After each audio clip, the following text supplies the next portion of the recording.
and welcome to today's segment of The Power of Money. I'm your host, Michelle Graves, affectionately known for the last 40 years as the Money Lady. And of course, along with my commitment to empowering you, my wonderful, faithful viewers over the years, I also have committed to bringing you people, ideas, and information to help you during these very troubling times.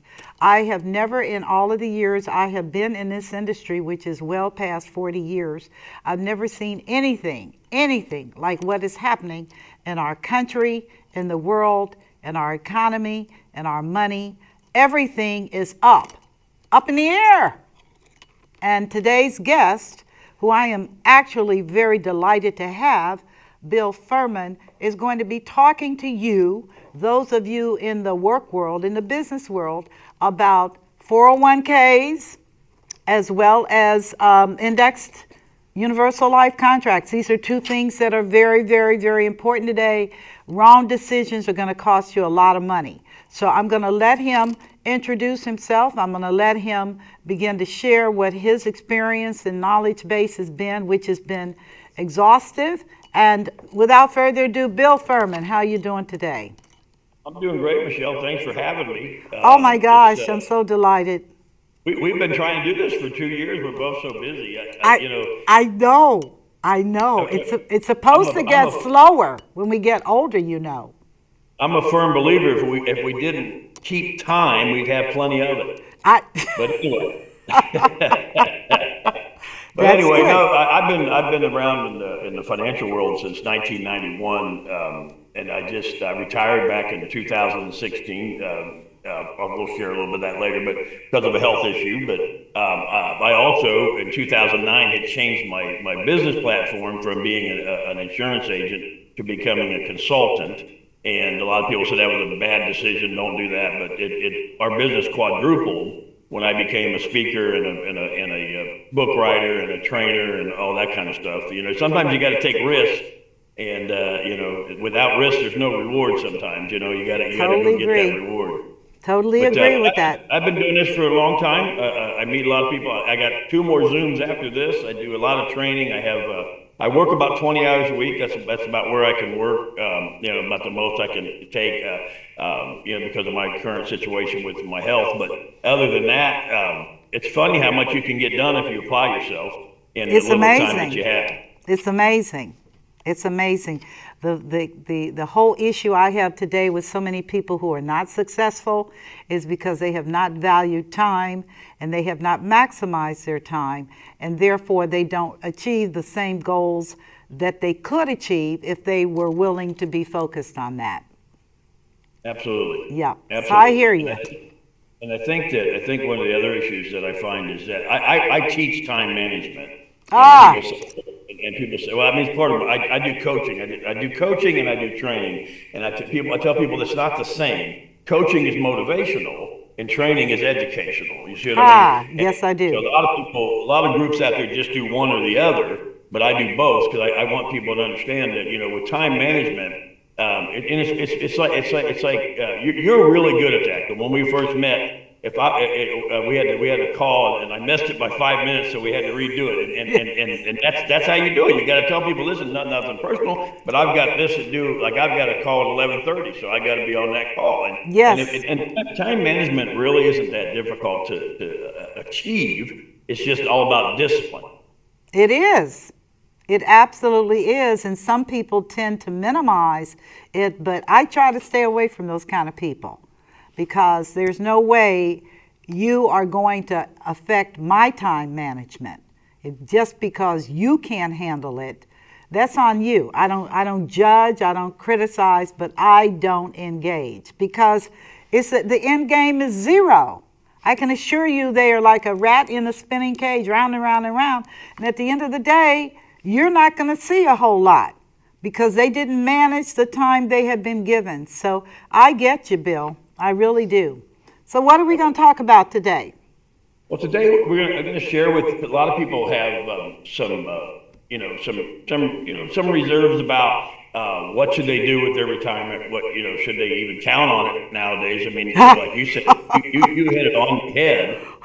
There's too much volatility going on right now. Where should I be and what should I do? And my daddy said it best. He said that good advice, and I don't give advice, and I tell people I give suggestions because good advice is never remembered, and bad advice is never forgotten. So a lot of times, I just tell people take this for what it is. If it works for you, use it. One of the problems that I have with the financial gurus is they think that their way is the only way. Dave Ramsey, Susie Orman, Clark Howard, and that's not necessarily what fits for Michelle may not fit for me. But that doesn't mean that I did something wrong. It just means my situation or my circumstance was different. And so a lot of times when we talk to people about their 401k, I'm a huge advocate against 401k. I want to talk about that. The guy who invented the 401k just came out and he's been, really on top of it, saying that he wishes he never would have invented it. I think it was like 50 years ago, and he said it's a disaster. But what happens is the 401k took two of the biggest groups, the government and the stock market, and put them together and tied it together so it could for an unbreakable bond. And I'll give you a good example. I had a guy call me in South Carolina. We work in all 50 states, and I do my podcasts go all over like yours do. And this guy called me and said, "Listen," he said, "I've got 190,000 in my 401k. I'm getting ready to retire. I just lost 60,000.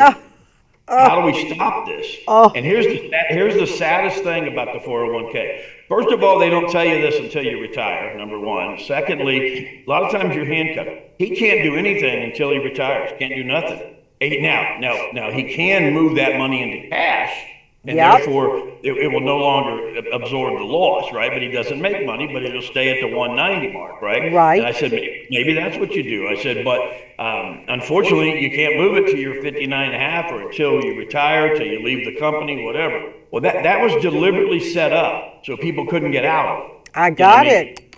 And I tell people that if we were to, the biggest change, if I could go back in time and change anything, it wouldn't be that the 401k was invented. It would be that we could control our own Social Security.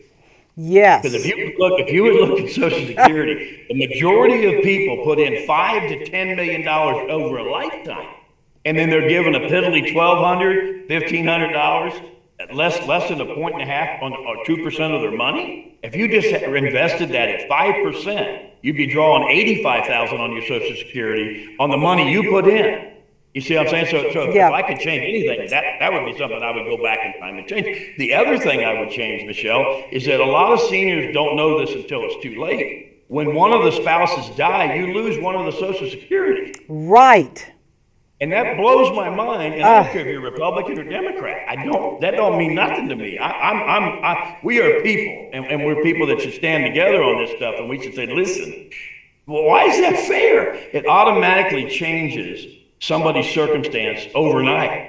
And so I tell people you got to have a backup, and of course I'm a big believer in insurance. I believe that whole life insurance is important. I believe that you only have to look back into history to look at the Rockefellers.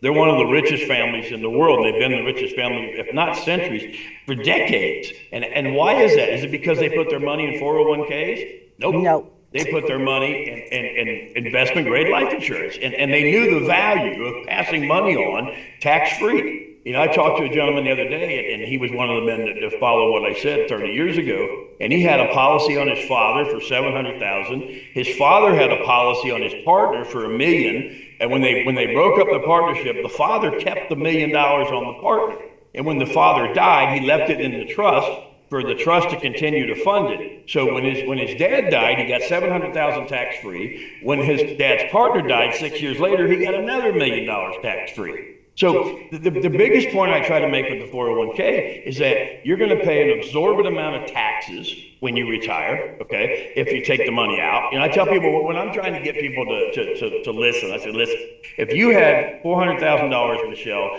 in a 401k and you retired, and I had $400,000 in what I call the Babe Ruth bucket, that's the book that I wrote, the Babe Ruth bucket, Myths and Truths of Tax-Free Retirement. And I talk about this in the book.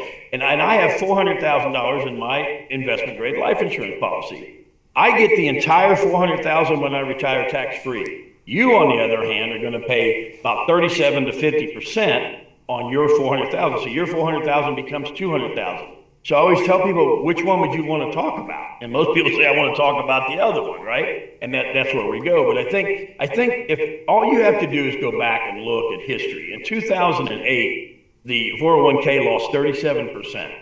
Now it recovered in 3 years. So what do you always hear from the stockbroker, right? It's just a paper loss, Right. and just stay in there, just weigh the storm, right? But here's what happened in 2008 to people that retired. So if somebody retired and they had $200,000 in their 401k and they lost 40% of that, they're down to 120,000. Yes. Yes.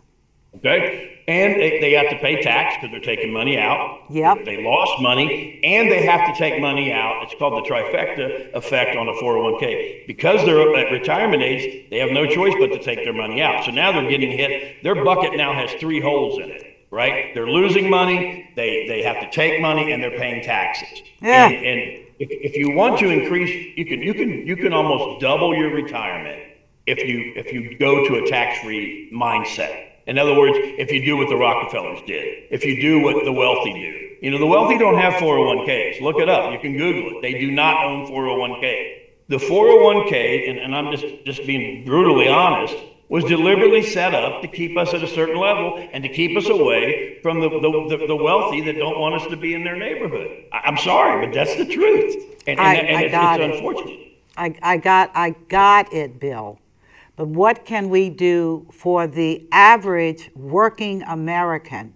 This country is not the Rockefellers. This country is the average working male and female at General Motors and whomever. The brick and mortar people. And this is my offense about the 401k from my 40 years in the business. They expect a working class individual to have the same knowledge and expertise that we have on bonds, equities, debt insurance. They don't know. They don't know the restrictions.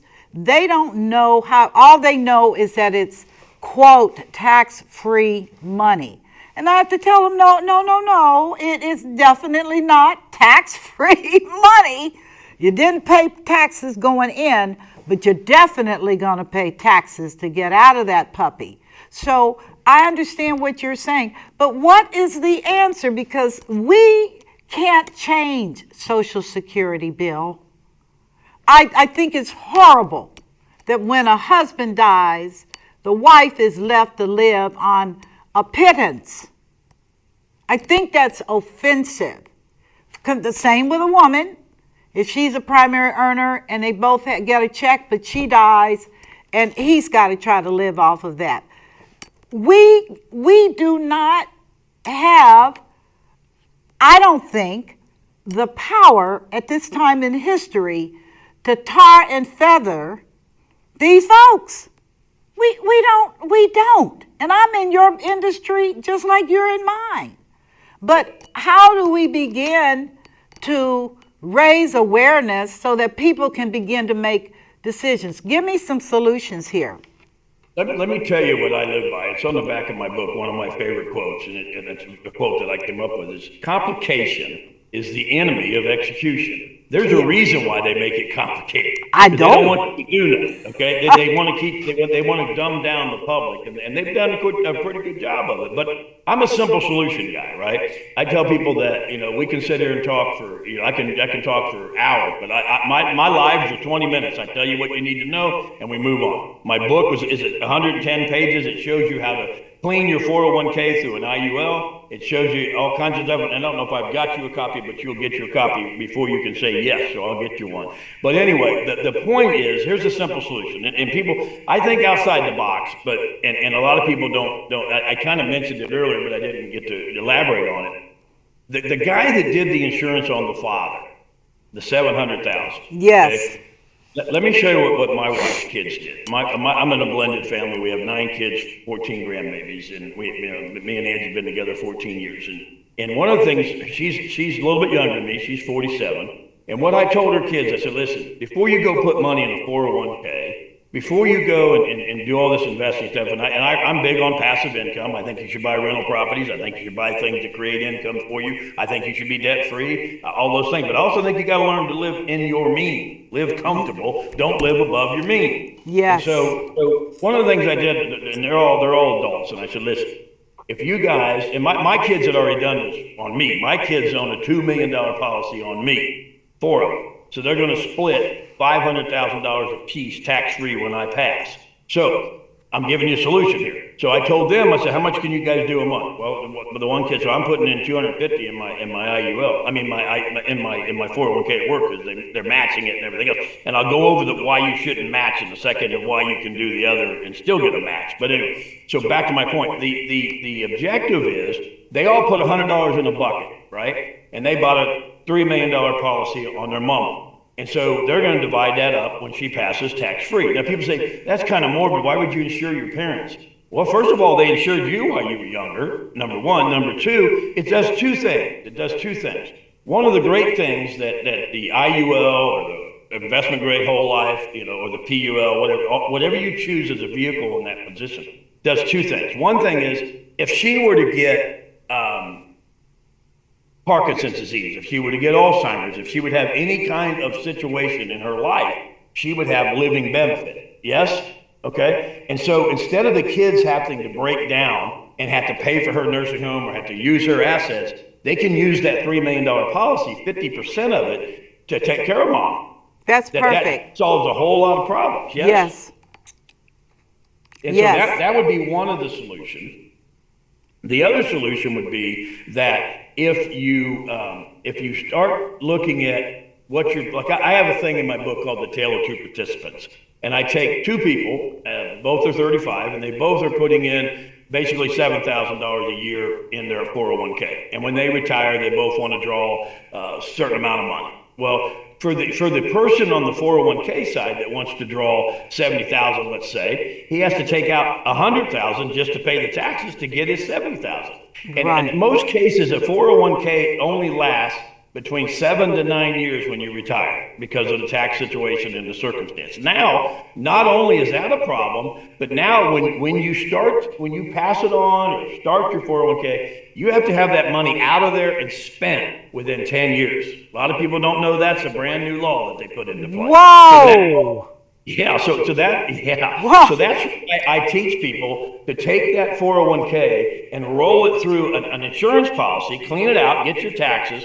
But like let's say you had 200,000 and you took 20,000 a year and you funneled it through an investment grade life policy. Well, pay tax on the 20,000 is going to be a whole lot less than paying on the 200,000. Yes? Yes. Okay, so that's what I suggest. I suggest you do that. I also suggest that if you have a 401k, get out of it. And if you want to keep a little one, because here's the thing I get from people all the time, and you hit it right on the head.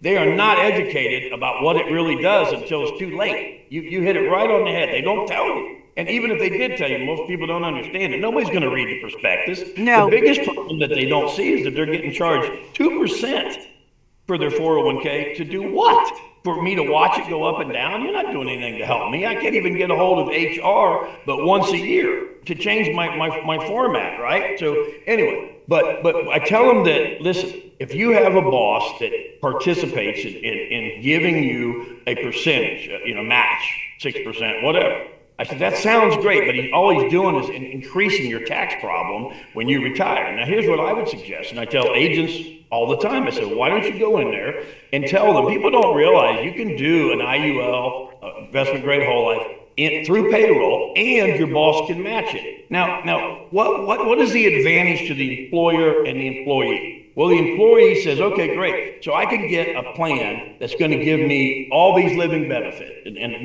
what happens with living benefits, you've got terminal illness, critical illness, chronic illness, return of premium rider, all kinds of great things that are tied into this IUL. And you can do that payroll deduction through your company, and your boss can match it. Now, the reason why it's beneficial to the employee is because it makes it convenient, just like the 401k. It comes out of his check, he never sees it. Now, why would the boss put any money on a 401k? Well, you and me both know when you go into a corporation, you might have 2, 3 partners. They always do what? They do a buy sell. Yep. They do something so that they can protect each other, so that one of those guys, husbands or wives, isn't going to come in and take over the company, right? They don't want that, so they buy sell, and they have an agreement, and they pay that person's individual out of the way, and the business can keep running. Well, here's something that we both would agree on. Trying to find a good employee today, good luck. Good right? luck. This generation doesn't want to work.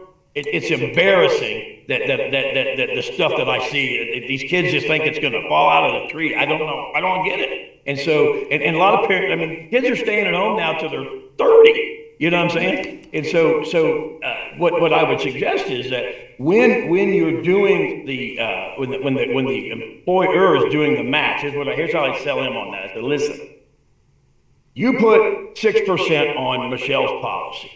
You get 6% of Michelle's death benefit. That might be $10,000. Okay. Now what he has done is he has created a key man insurance on all of his employees. They might be all tool and die workers, but he's got to replace them. Yes.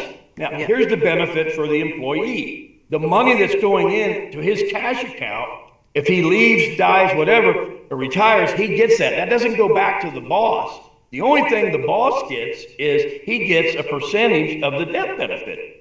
And why would the employee care? What do I care?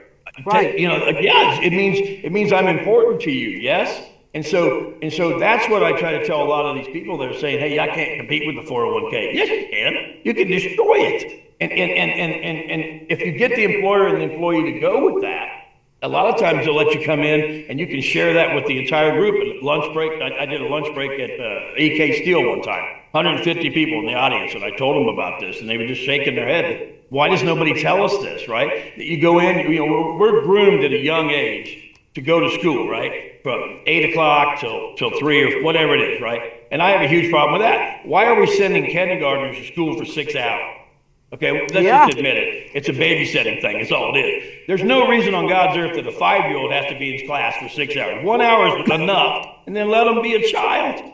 I have a huge problem with why are we doing this? Homeschoolers only do school for 2 hours a day, maybe 3, and they're doing extraordinary out in the world. Yes. Yes. And it's because they're learning that kind of stuff. So financial literature and financial literacy is what I try to do. When I go in and speak, like what I'm doing today, and I hope we do this more.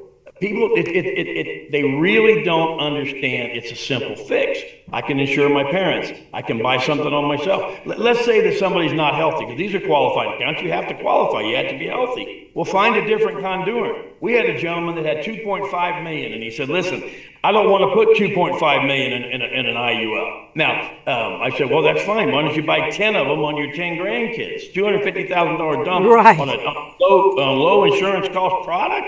And the numbers were ridiculous. Now, he owns that. That's exactly what the Rockefellers did. They put money on their grandkids. They put money on their children. They put money on the whole family. And they put it all together. And so if you understand financial literacy, and that we don't teach that in school. Michelle, I remember 20 years ago, I would go into economics and I did this course called a checkbook. And I would teach kids, it had nothing to do with a checkbook. I'd start off with a big thing on a check, and I'd show them how to write a check. Had nothing to do with that. What it got me to do was I got their attention, and I would say, listen, you don't have money in the bank just because you have checks in the book.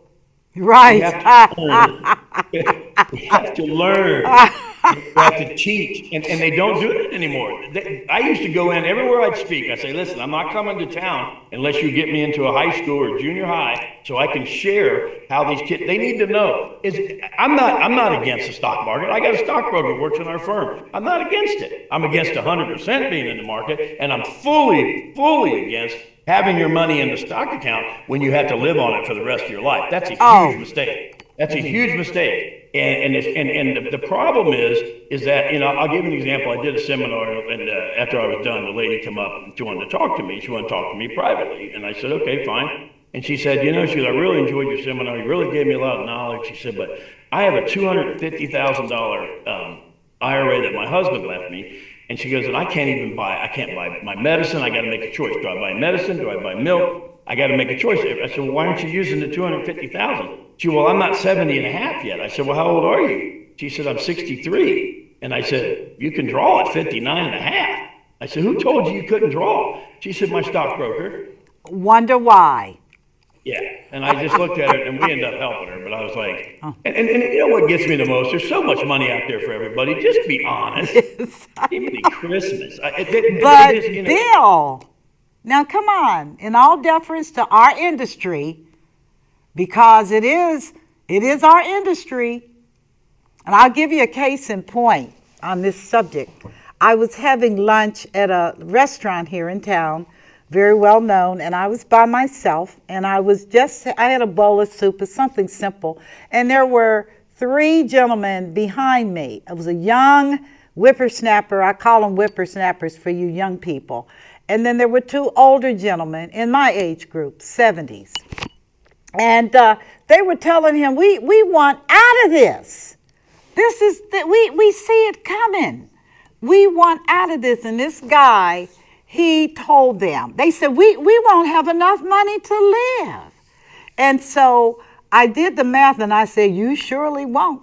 But my point is that he was able to persuade them. And I really wanted to slip my business card in their pocket as they went by, which is, oh, a fool doth walk by me right now. He doth walk by me.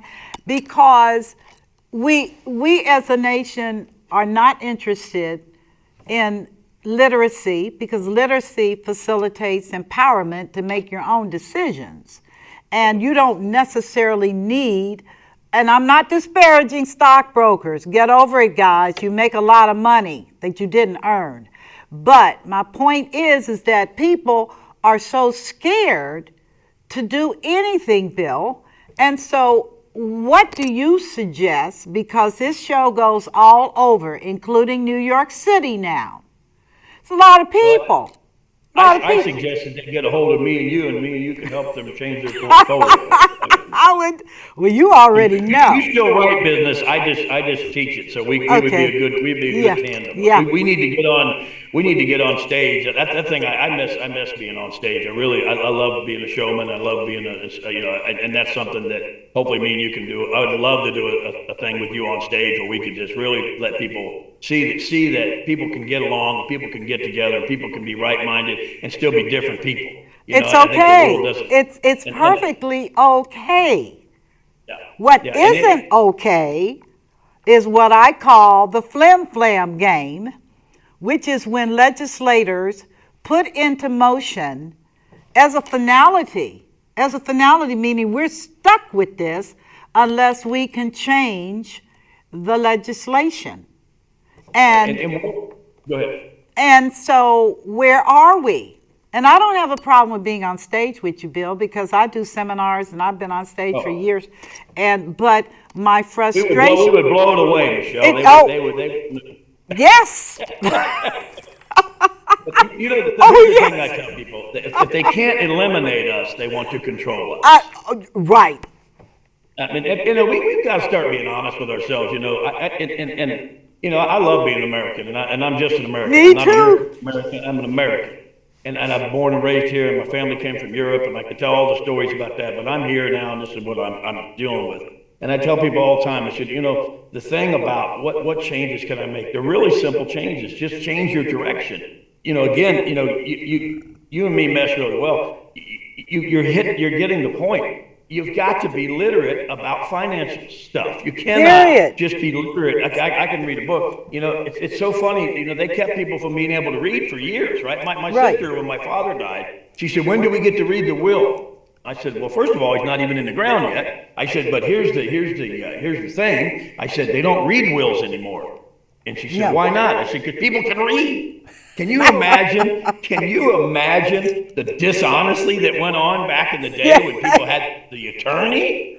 There's another good person I like to talk about. There's some handful of good ones out there. I'll give a shout out to Diane Mark, Jimmy Fullenkamp. I know they might watch it. They're two good ones. But there's some ones out there that I would imagine in the day said, "Oh, they said this goes to my firm for paying for the estate," whatever. But so not only do you have to be financially literate, you got to be financially motivated, and you got to say to yourself, "Listen, part of being financially literate is being, you have to be consistent, right? You have to be disciplined, right? And what I mean by discipline, I mean you just have to continue to do what strive for that goal. Yes, strive for what you want to be. Strive for where you want to be. Strive for what's going to be. I'm big on debt freedom. I think debt freedom's fine, but I kind of live by the rule of the rich dad, poor dad. Sometimes you have to use debt to create opportunity. Now, Dave Ramsey would tell you, no. Well, Dave brags about the $300 million building that he just bought cash, right?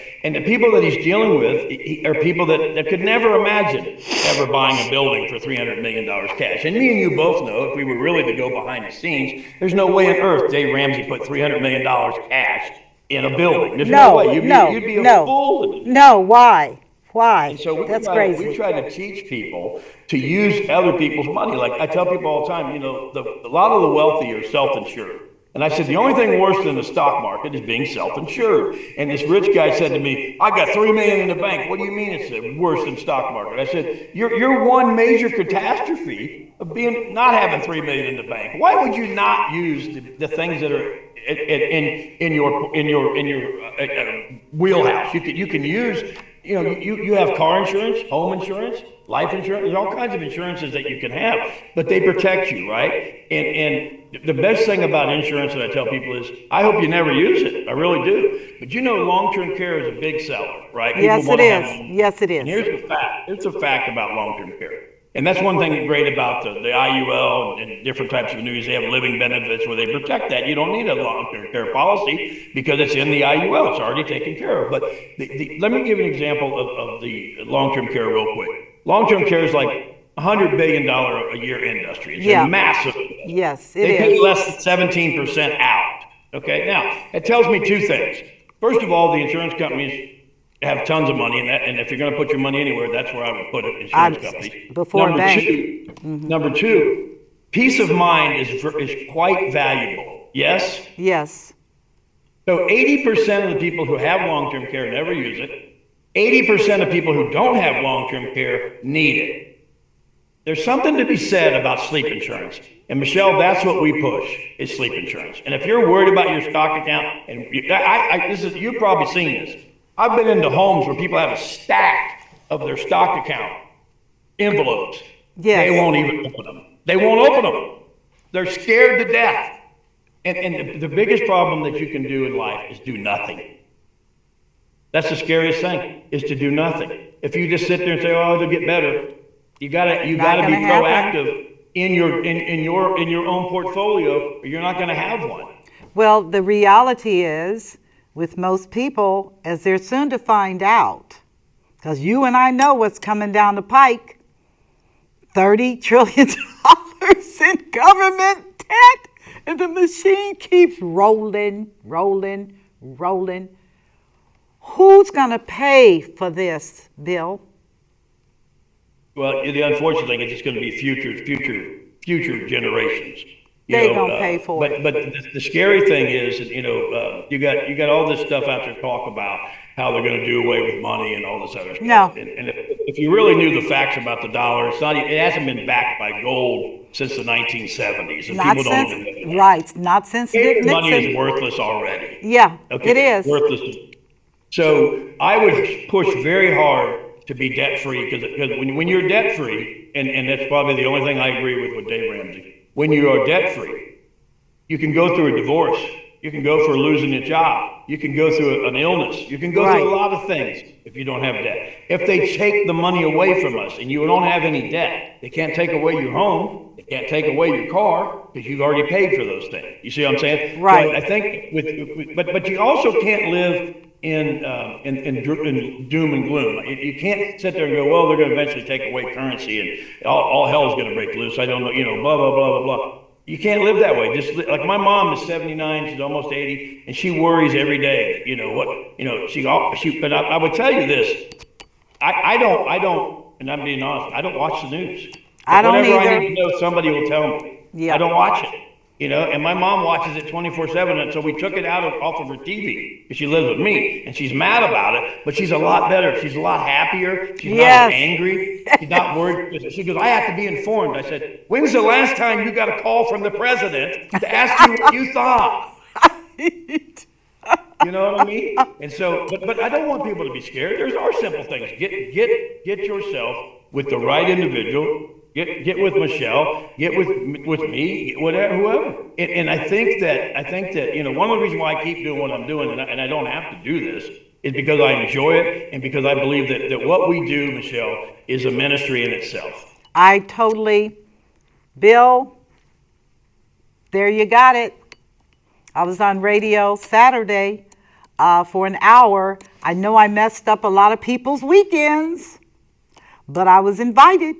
And I told them straight, no chaser. This is a ministry so that you can learn how to leverage what is available right now to take care of you and your family. And family to me, Bill, is everything. Doesn't matter how rich you are if your family hates your guts. Okay? You have nothing to leave anybody other than leave Earth. And it was very, very powerful. Very powerful, and I've committed to work with her on a monthly basis, meaning I'm gonna be a part of the show. I do my own shows, including this one. But it's all about, Bill, we have the information that people need to change the quality of their lives. I mean, just knowing they don't have to be in a traditional 401k, because I can tell you after 40 years, they do not know the provisions. They do not know the out clauses. And a lot of the young people, I found this out Saturday, a lot of the young people are invading those 401ks to get out of debt, to buy a car, and to do other things. They said, we don't believe we're going to be around to use it, so we might as well get to it right now. And so what it tells me is, like I said, well, you do know that if the trustee, and it is the trustee that has to approve the withdrawal, if they do, you're going to be stacked with a penalty, and you're going to be stacked with ordinary taxes on your money to pay a debt that is nonsensical. So people have to learn and they have to know, and I applaud you for the ministry that you're doing, because it is needful and necessary in these days, because I'm telling you, the winner on this one takes all. Takes all. There's not going to be, it's not going to be a conversation about, nobody told me, nobody told. This is America. Would you grow up and pull up your pants? Okay? Get real. Pull up your panties if you're female. Stop. Yeah. Stop and begin to do what you have said, the self-discipline, the information, the recognition that there are alternatives. Keep talking. I'm enjoying this. You're making me laugh, Bill. Hey, well, I hope we do this again. I hope you come on my show. I have the big bucket out there, and I'd love to have you come on and share. It's so neat when we do this, because you meet different people with different perspectives. Yeah. But we all end up on the same road. Yeah, we do. That's the great thing about God, and it's a great thing about life. And I tell people that, one of the things that I will tell you this: when I started my business, and tonight on my live, you're on my group. I'm doing my show tonight on what I didn't do in this business that made me successful. And so, just a little sneak peek. What do they call it when you tell somebody the plot? I forget. Give me the. But the basic gist of tonight's story for my audience tonight, which will be, we have 7,500 agents that are on my page, and they'll be watching, and I'll be training them tonight. But this is where the agents are missing it, and I think people miss this. And when I first got into business, I didn't sell a policy to somebody, and I consider myself a pretty good closer. And 2 weeks after that fact, that individual died. And he left his wife and 3 kids. And I remember going to that house, and I went and I talked to the mom, to the wife, and I said, listen, here's your $5,000 check. I worked for American General Debit Company, where you knocked on doors. That's how, our lead source was a phone book. We didn't get apps already signed, and we just had to turn it in. We had to work. And so I told her, I said, here's your $5,000 check. And it was the day of the wake, and it was the whole house was full. And I said, I'm quitting the business. I appreciate, meeting you, and this isn't for me. I thought that insurance was about winning pens and winning TV sets and going on trips to the Bahamas. Yeah, I had no idea how important this business was. I mean, you got to remember, I started in my early 20s. So I didn't know what the impact it was that I didn't close that deal. And so she takes the check, she looks at me, she said, "You're gonna go outside, you're gonna go get your satchel, and you're gonna come in here and you're gonna write every one of us a policy, starting with me. And if you don't deliver those policies, I'll make sure everybody cancels them." Whoa! And that changed my whole career from that moment on. And I will tell you this, and you know how business is. When I first started the business, they put me in the worst part of town. The worst part of town. I was back in the day, Chickahominy was bad, DeSoto Bass, I mean, there were shootings every day. That's where I was out collecting money, right? And I remember talking to an older black gentleman, and he said to me, he said, "You know, you'll sell more insurance to these black people out here, than anywhere in the world." I said, "Why?" He said, "Because we understand the value of life insurance." And he was absolutely right. I took the worst area that they gave me, and within 6 months, it was the #1 area in the country. Whoa! Because I listened to this gentleman. Plus, that taught me a lesson, not closing that deal. I learned how much that hurt the family. But she told me it wasn't my fault, because he used to be in the business. He was an insurance guy. He goes, he should have bought it. It's his fault, not yours. But I took it personal that I didn't do my job. And so when I tell people, I said, "Listen, don't judge a book by its cover. Just because you walk into somebody's house and they might not have two nickels, to rub together, doesn't mean that they don't have a sense of what value the money is, right?" And I think the mistake that we make, we think poverty is a color. It's not a color. Just like racism is not a color. It's hate. I tell people all the time that you got to understand. There are people that are all different. I don't know how to say who's what anymore. Everybody said that you're supposed to call them this or call. My point is that, like Joe Louis said it best, the only thing money cannot buy is poverty. Right. And I think we make a mistake at ignoring the people that don't have a whole lot of much. And I go out there and I sell $1 million term policies all the time. And they know that might be the only way their family's going to get out of this rut. Right? I mean, we can sit there all day long and tell them, "Oh, you need to do this, you need to work 3 jobs." No, you don't. I tell people all the time, if you want to be a money manager, be smarter about yourself, right?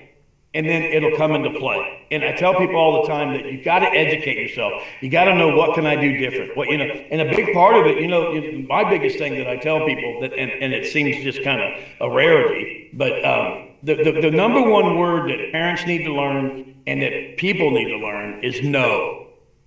Right. I don't need that $75,000 car. I don't need, it's funny how a $75,000 car pretty much does the same thing a $2,000 car does. Yeah, it runs. You know what I'm saying? And so I think a lot of times people get a misnomer about that. But I think what I'm trying to get at is that everybody has maybe not be born with the same opportunity. I get that, and I understand that, and I respect that. But you can either live with that, or you can just pick it up, like you said, pull your pants up, go get it. Right. No one's stopping you. You've heard my dad, to be honest with you, my dad was an orphan.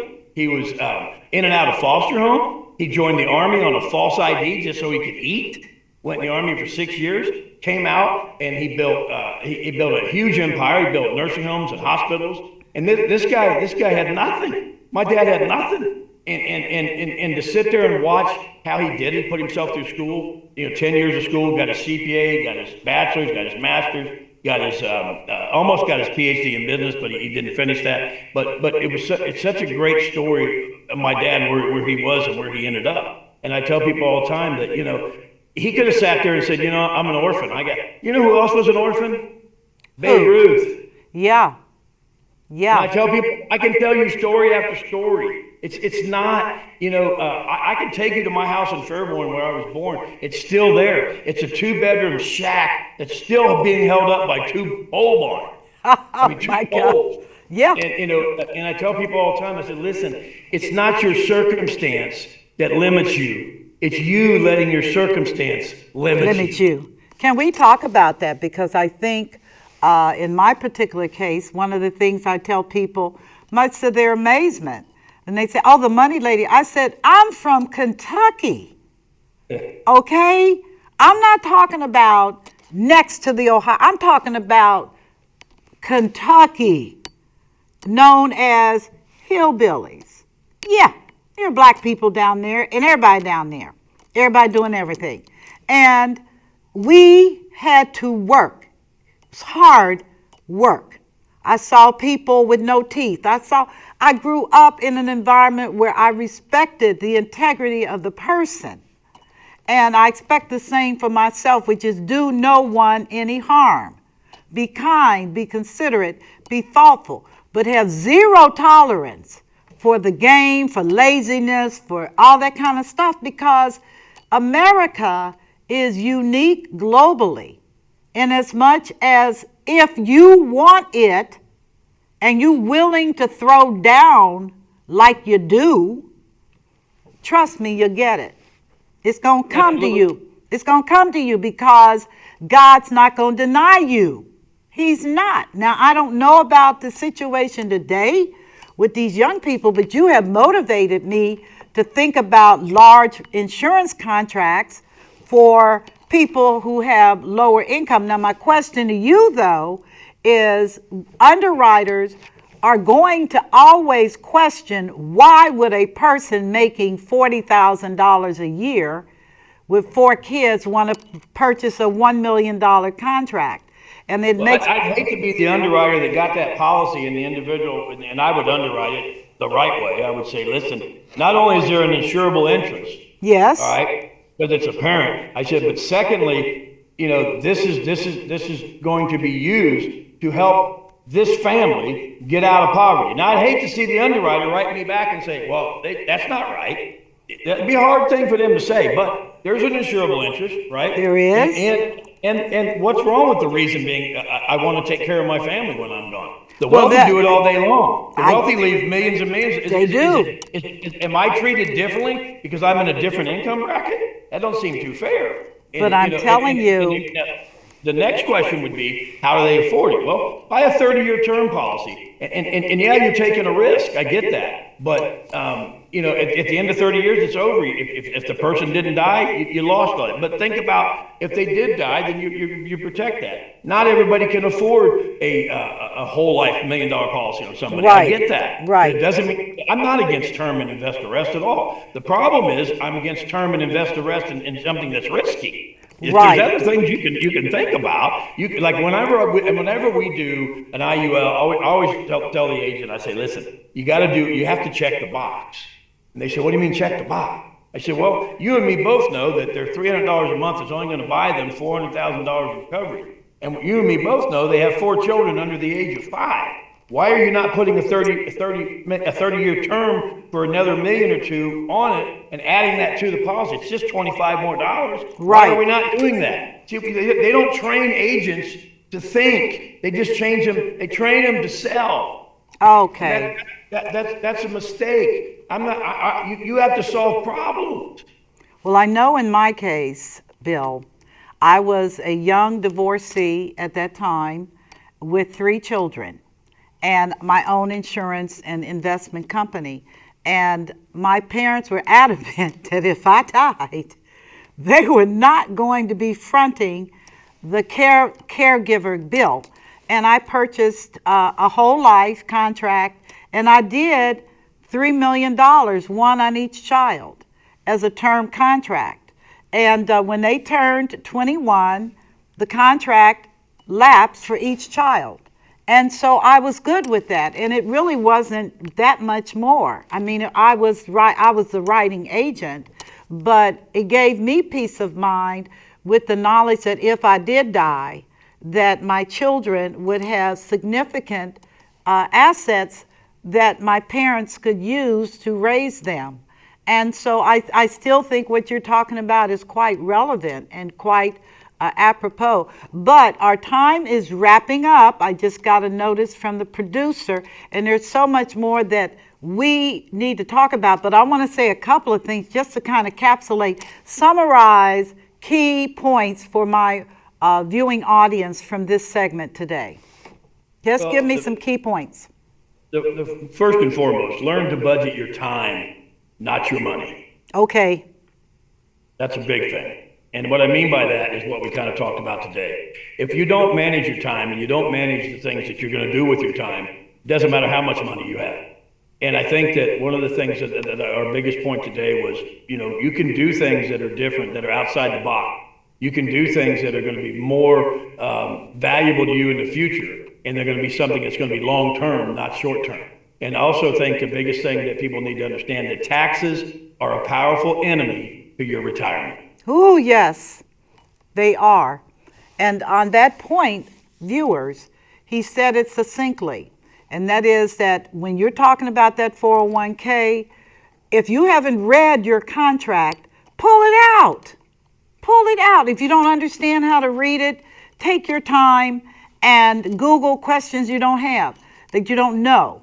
A 401k does have tax consequences, period. And you need to be aware of it. Investigate the IUL contracts, which are the newest life insurance contracts, and I like them. Why? Because they have embedded in the product critical illness, accident, final. Nice, sweet. I'm licensed to sell long-term care, but I am going to tell you, long-term care is not a slam dunk today. You got to be healthy. Insurance companies don't want to underwrite you and you're sick. So you may want to look at what Bill is talking about. And my final point before we go our separate ways for a minute, Bill, I need you to give them a phone number, and I need you to make a commitment to come on again to finish this conversation.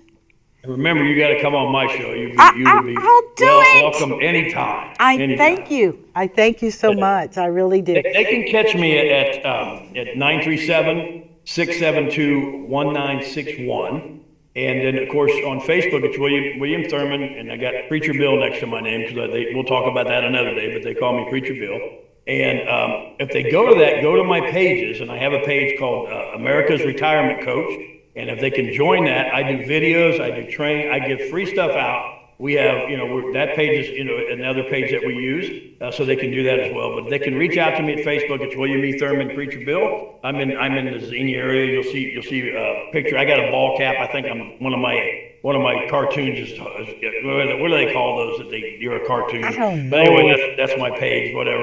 I don't know anything about computers. My people do all that. But that's how they can reach me. And again, I would highly suggest if anybody does have a 401k contract that they don't understand, a lot of you don't even know where it's at. Probably it may not even have it. You're right. Bring it to Michelle. Get a hold of us. We can show you the things that you need. But you hit it on the head again. And you have been powerful for 40 years, and you haven't missed a beat. They have to understand. One thing, and the important thing that you tell them is that you got to take control of your own stuff. Don't let somebody else do your thinking for you. Yes. Well, listen, I've appreciated having you on. And for those of you that are viewing, pass the word. Let them know that this was a great show, and that Michelle Graves, the Money Lady, remains committed to bringing you top-of-the-line people in my industry. And I wish you and your family during these difficult and chaotic times just the belief and the faith to press through, to get the good, solid information you need. And I will see you soon. God bless you richly, and you take care. Bye-bye.